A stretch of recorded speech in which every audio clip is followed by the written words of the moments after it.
I'm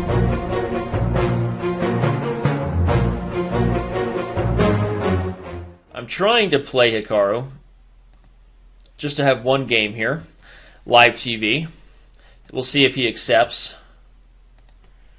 Since I know everyone was happy about that idea, it sounded kind of fun to watch me get totally rocked and try to talk about my thought process. We will see if he recognizes my challenge. I just sent Hikaru a challenge.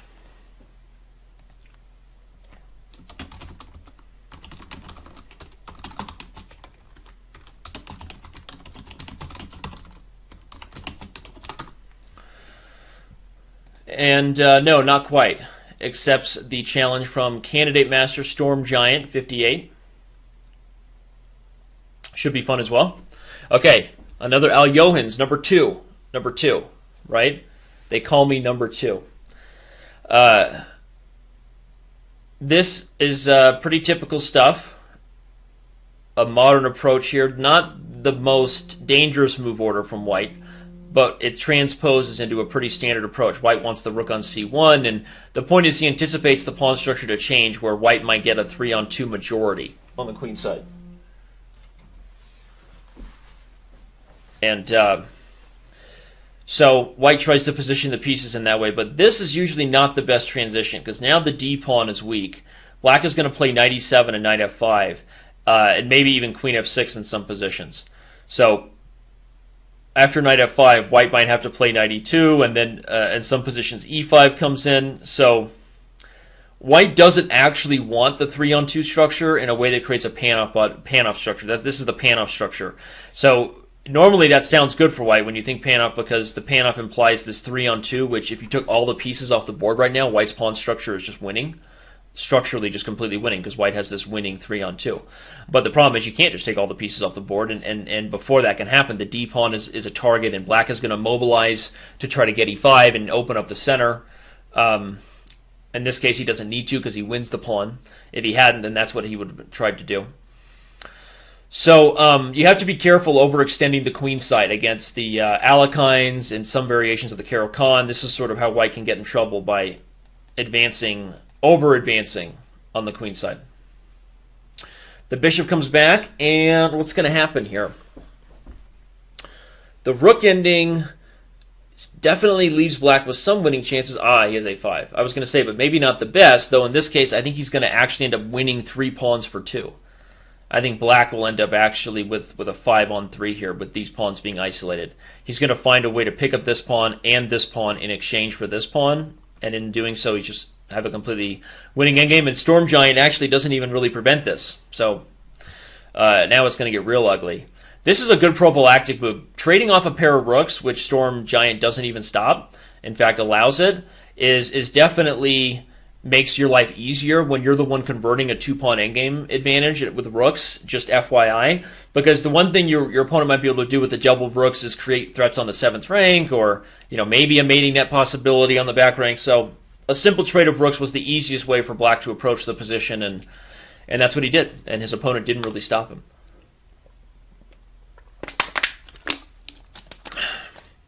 Water, the source of life. Okay, again, I would try to play Hikaru again.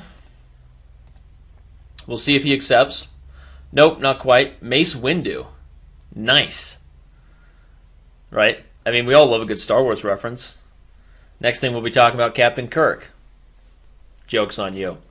You ever notice how frustrated Trekkies get when you say oh, what episode did Anakin fight Captain Kirk? As if you've mortally wounded them to confuse Star Wars and Star Trek? Well, then maybe they shouldn't have the same word to start the show. Star Wars and same word. All right, just because I'm not a super Trekkie nerd, right? I mean, when is Bilbo going to get involved and play with Dumbledore? Right? See what I did there? Totally frustrating, all the LOTR Harry Potter nerds. I'm just joshing you. I love all of you. This position's horrible for Black. 94 is money. Why not just 94? 94, 96. Loves it. Although, actually, White's attack is just as good if Black gets castled. Doesn't even need to stop it. Queen sack. This is going to be awesome. He's going to put the bishop on f6, and then he's going to try to put a piece on d6 here. This is going to be funsies.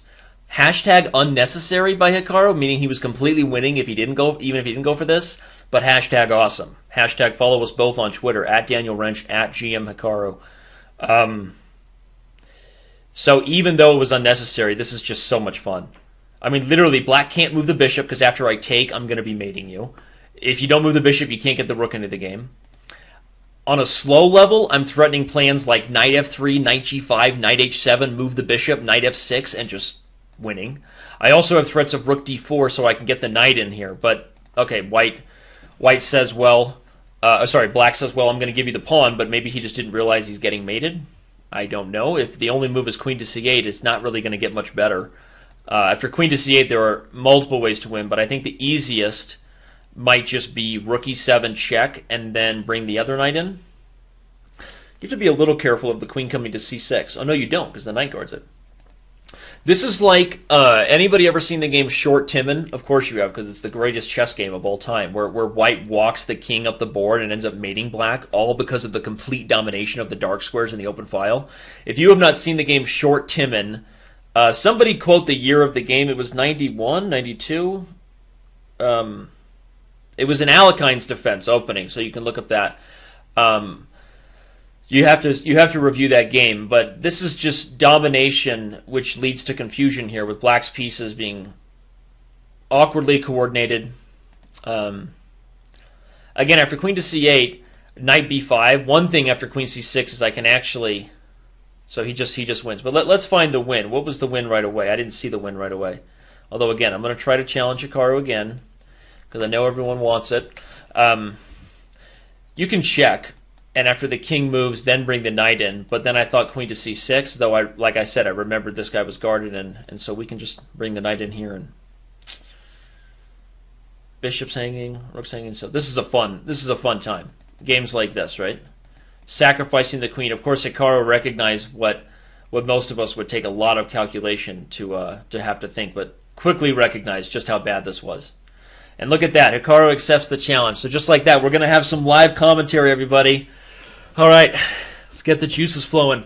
Raise the roof. Here we go. I'm going to do my best not to embarrass myself. Already did it. Too late. So now let's just have fun. Knight f6. At least it's 3 minute, so it's not bullet. Okay, he's going to play the Trompovsky, which is just never fun. Never fun for me to play against. I'm not going to lie to you.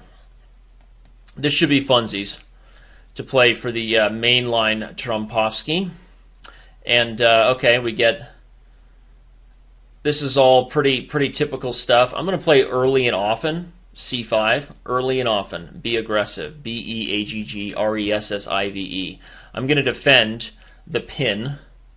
And you have to be careful. You don't want the bishop pair to run wild on you if you're white here. So I'm hoping that I can use that against Hikaru. But let's go ahead and just be aggressive.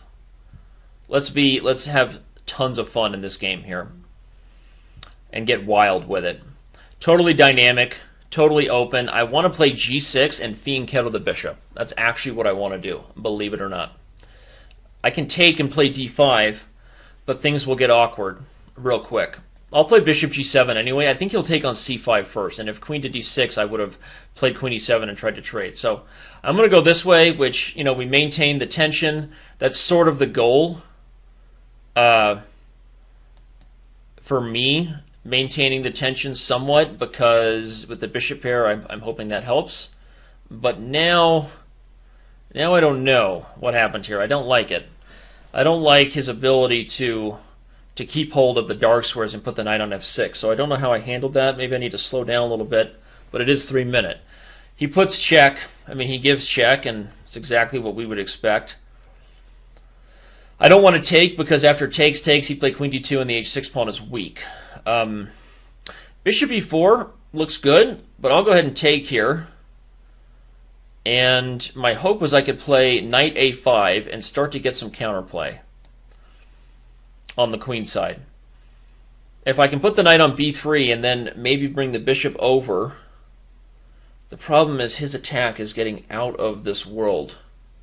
It's getting out of this world strong.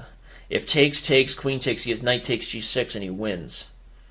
He's already threatening to play bishop takes g6.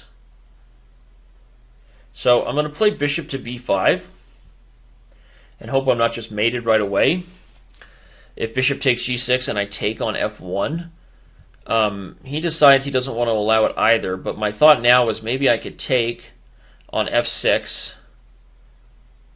If I take on f6 and then play queen to d6, the attack just looks monstrous for him. And I wanted to play king h7, but okay. But now my thought was, oh, I thought I had knight c4. I thought I had knight c4, but he has knight takes g6 check, so I have to do something awkward. Rook h3 is going to come from my opponent, which doesn't look fun. But maybe I can take f4, rook h6, and then king g8, and a bishop check move. He has a bunch of discoveries, but does he have a winning discovery? I don't know. If he moves the knight, my hope was just to get knight to c4, and if I can get counterplay quickly. If queen takes a5 is not a threat, not only because the knight, because I have queen takes d4 check, and then I can take on a1. But if he, let's see, if he moves the knight, okay, he moves the rook, but I'm going to bring the knight into c4 ASAP and not let him take. I would love to just take on f4, but he plays queen h4, and I cannot defend. I'm not sure I can defend anyway, okay? I'm not sure I can defend anyway, so we're going to do something weird just because he's not threatening mate just this second. If rook h3, queen takes f6. If he took on d5, I thought maybe I would even trade queens. But after knight to d5, rook h3 is still a threat, though not immediately. I have to find a way to guard h6, or I can resign. I only have 35 seconds. That's a problem. That is a big problem, little China. I'm threatening rook b2 now. If I can just keep up the pace and keep it awkward. Keep it awkward, keep it weird. My motto for life. If I take on d4, he takes on b5. Do I have anything? Oh, I thought I might get something with bishop to g4. Takes, he moves. If I play g4 now, what does he have next? I'm not sure. I'll do it. I'll do it. I wanted the knight to come to e3, but I'm losing. I'm losing the knight on c4. He takes there. Oh, he plays king there. What if I take on g2 with check? Trick him to take with the bishop. Which doesn't matter. And I resign. Okay. And the crowd goes wild. And the crowd goes wild.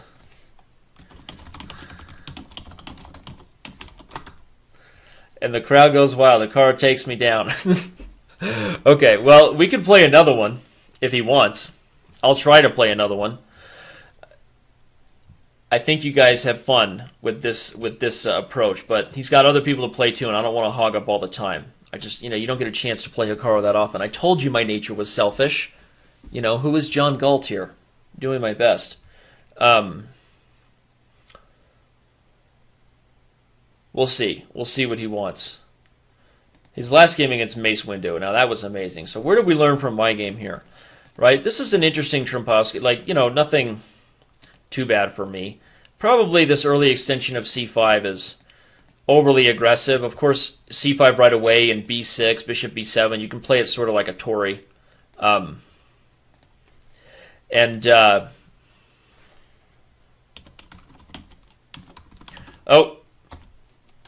here we go again. He says, okay, we'll run this thing back. We'll do it again. But we'll see with white if I can do any damage. We will see if I can do any damage with white. We will have a Sicilian, which means we will have a party. And we will have a Najdorf. I will invite the English attack. He says, me too. He says, me too. Maybe even me 3. I'm not going to go for the f4 line. We'll play the typical stuff. H5 and everybody's happy. H5 and everybody is happy.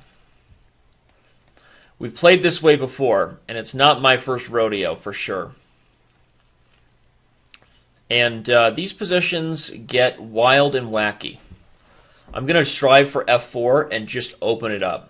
On a practical level, my goal is to just make it wild and to open up the position tactically while the king is stranded here. So this is sort of what I like to do. I've played this approach before against Grandmaster Oveskulov, who Valery Oveskulov is actually a a regular player. Tiger something? I don't know. What's Avesculov's username on chess.com? I don't know off the top of my head. But white's definitely better here. Will I take down the monster that is Hikaru? Probably not. But this is good for me, and I have to open it up. Knight a5 is an idea, which after takes. Even if he takes the knight on a5, I can blow it open. Knight d4 doesn't quite work. What you want to do is you want to create lines. So even taking on e5 and then playing bishop to g5 is a strange but sometimes Samuel Adams decision, meaning a good decision. Always a good decision, Mr. Samuel Adams. So the awkwardness here for black is that the king is stuck in the center. He plays a5, but I can just chop down. I'm not too worried about it. And I will just do it. Game on like Donkey Kong. The position is completely winning for me right now. Completely winning, but it's not over until it's rover, as you know. My idea behind c3 was twofold. Prophylaxis to stop c3, but also queen c2 to come in here. Jingle, jangle. Give me a jingle and I'll catch you on the jangle. He wants to play queen f5 check, or queen to g6 check. Do we care? We probably care. We don't want to care, but we probably do care. I can play queen e2 and meet queen check with moves, takes the bishop, and I take on c4. And even there, things are weird. But I'm going to move the king out first. He's playing quickly, just as we knew he would. He's playing quickly, just as we knew he would. I guess we'll play rook f1 here. And maybe strive to get c5. Oh, wait a second. Maybe this was a mistake by me? Not totally sure. I'm going to try to get the f-file. I'm down on time. I don't like it. What am I up here? Am I up any material? I'm up a pawn, I guess. So that's nice. Well,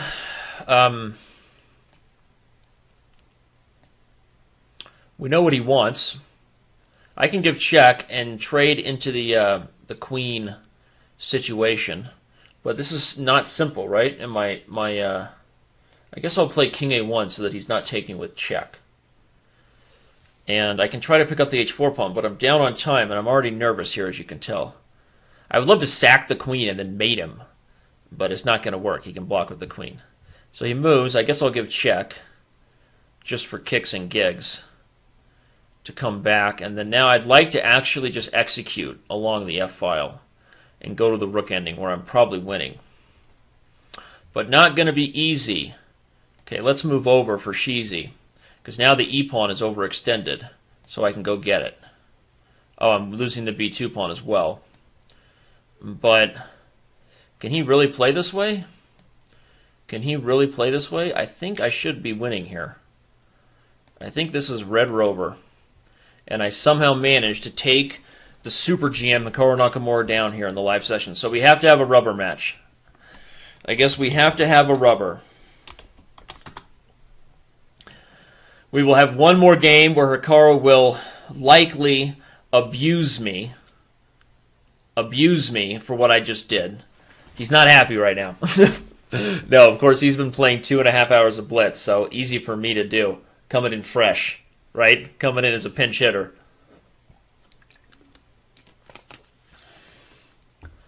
All right. Well, if Hikaru wants it again, we will do it again. If he doesn't, then we will move on.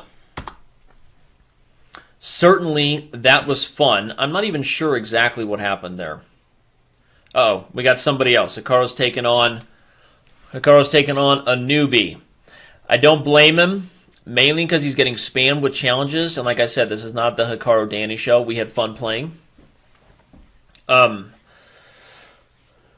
was just going to back up and take a quick look at where that game went weird for black. But I think he was in trouble the whole time. I was talking about this whole line with f4. And, black can get in trouble in those lines because the king's in the center. So I've played that position before, luckily, against Mr. Avesculov.